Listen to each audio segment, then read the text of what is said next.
పవన్ కళ్యాణ్ భీమవరం నుంచి పోటీ చేయట్లేదా అని నిన్ననే నేను ఒక వీడియో పోస్ట్ చేశాను. వాళ్ళకి సంబంధించిన అత్యంత సన్నిహితుడు పెట్టినటువంటి పోస్ట్ చూస్తే అక్కడ అంజుబాబుకి ఇచ్చేలాగా కనబడుతోంది అన్నటువంటిది. ఇప్పుడు అదే జరుగుతుంది. అయితే అది అంజుబాబుని జనసేనలోకి చేర్చుకుని ఇచ్చేటటువంటి పరిస్థితి కనబడుతోంది. ఇప్పుడు ఆయన ఎక్కడి నుంచి పోటీ చేస్తారంటే తెలుగుదేశం గెజిట్టు ఇప్పుడు జనసేనకు కూడా జనసేన విషయాలు కూడా బయట చెప్పేటటువంటి ఆంధ్రజ్యోతి రాసుకొచ్చి లెక్క ప్రకారం చూస్తే జనసేన అధ్యక్షుడు పవన్ కళ్యాణ్ పోటీ చేసే అసెంబ్లీ స్థానం మీద స్పష్టత వచ్చింది. ఆయన కాకినాడ జిల్లా పిఠాపురం నియోజకవర్గంలో బరిలోకి దిగబోతున్నారు.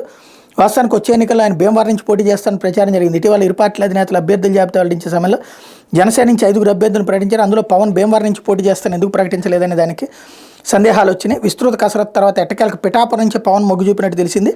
పిఠాపురం నియోజకవర్గం కాపు సామాజిక వర్గం ఓటు దాదాపు 91,000 ఉన్నాయి. ఇక్కడి నుంచి పోటీ చేస్తే పవన్ భారీ విజయానికి డోకా ఉండదని జనసేన వర్గాల్లో బలంగా ఉంది. ఈ నేపథ్యంలోనే పిఠాపురం నుంచి పోటీకి పవన్ మొగ్గు చూపినట్టు తెలుస్తుంది. ఇప్పటికే కాకినాడ రూరల్ నియోజకవర్గం జనసేన అభ్యర్థి పంత నానాజీని ప్రకటించారు. కాకినాడ ఎంపీ సీటు కూడా దాదాపు జనసేనకే ఖాయమైంది. పవన్ పిఠాపురం నుంచి బరిలోకి దిగితే ఆ ప్రభావంతో కాకినాడ రూరల్ ఎంపీ స్థానం కూడా సునాయాసంగా గెలవచ్చనే జనసేన వ్యూహంగా ఉంది. మరో పిఠాపురంలో టీడీపీ ఇన్ఛార్జిగా మాజీ ఎమ్మెల్యే వర్మ కొనసాగుతున్నారు. ఈయనకు బలమైన నేతగా పేరుంది. అయితే పిఠాపురం సీటును తొలుత జనసేన కోరినప్పుడు వర్మను దృష్టిలో ఉంచుకుని వేరే నియోజకవర్గాన్ని అడగాలని టీడీపీ కోరింది. కానీ జనసేన ఈ సీటుపై పట్టుబట్టడం, అది కూడా స్వయంగా పవన్ పోటీ చేయాలని నిర్ణయించడంతో టీడీపీ అంగీకరించినట్టు సమాచారం.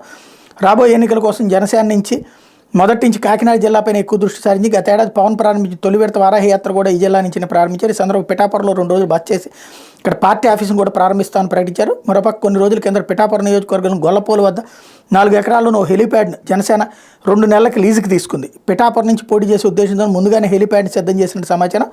ఎన్నికల గంట మోగ్గానే పవన్ పిఠాపురానికి నేరుగా హెలికాప్టర్ వచ్చి నామినేషన్ వేస్తారని ప్రచారం కూడా చేస్తున్నారు.